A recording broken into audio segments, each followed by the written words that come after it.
comment on that. But we actually saw the Hungry Arrow build here out of Vala. Pretty interesting. So Siphoning Arrow. So basically every bit of damage that does is going to heal Vala.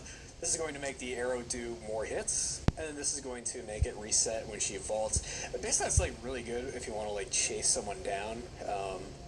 If someone's like running away from you and it's like a one-on-one situation, you can throw a Hungering Arrow, vault forward at them, do another Hungering Arrow, and they're going to eat a ton of damage and probably die. And Vol is going to heal on top of that, so that's always nice. Yeah, Strafe, seems like a good pick. They have 5 bodies. They're all pretty squishy. Tyrande will have a hard time healing through that, so I think that's a pretty solid pick.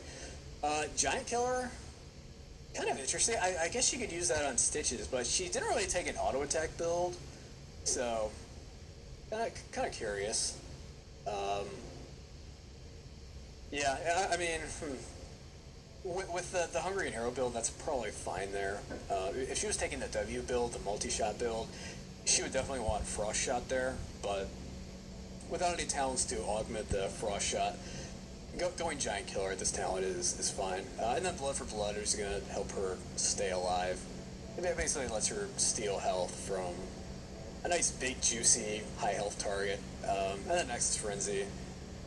Again, she didn't take an auto attack build, so maybe we'll like to see Bolt of the Storm there. I'm hooked Engorged, but...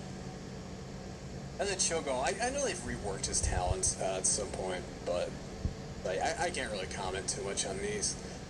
And then finally, okay, this is interesting with Zagara. Okay, so she took Reconstitution, which is going to help her heal while she's on the creep. Very good, I think that's what everyone takes. And then she took Tumor Clutch, so like basically she could just throw out tumors, basically at will and wherever she wants. But then at 7, she didn't take Endless Creep. She actually took Rapid Incubation, which is interesting. I would think if you're going to invest that much in the creep tumors, then you would want them to extend further and have more range and give you more sight and give you more of an area to walk around on and be healthy.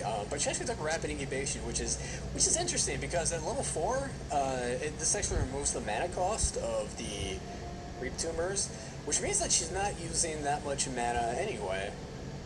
And I just think Rapid Incubation, like, it's very good early, but the usefulness of it drops into the late game. That could have been why we saw the 509 drop off as the game went on. So, interesting. I don't know that I agree with this.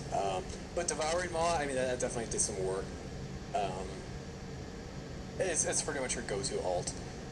Grooved Spines. 100 Go has its range increased by 35% and damage increased by 20%. Interesting. I didn't even know she had this talent. I think at 13 you're going. What are you going here? I'm blanking out what the meta talent is there, but that's interesting. I usually don't see that. Oh, Hydralisk. That's what it is. Yeah. It transforms a Mutalisk into a Hydralisk so they fly around and have a bounce tag. Interesting. I'm not sure why that's picked, but Bolt, definitely agree with that. Believe it's saved for bacon a few times. So, anyway, I think that's going to do it. So I thank you all for sticking around. Great match between these two. I think the Robot Masters are going to improve to 2-2. I want to say.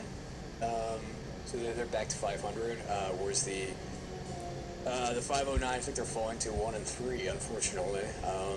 But, you know, I think this is well played by both teams. I think there is room for improvement for both. I think there's a lot of very correctable things that they can do better, which will help them out.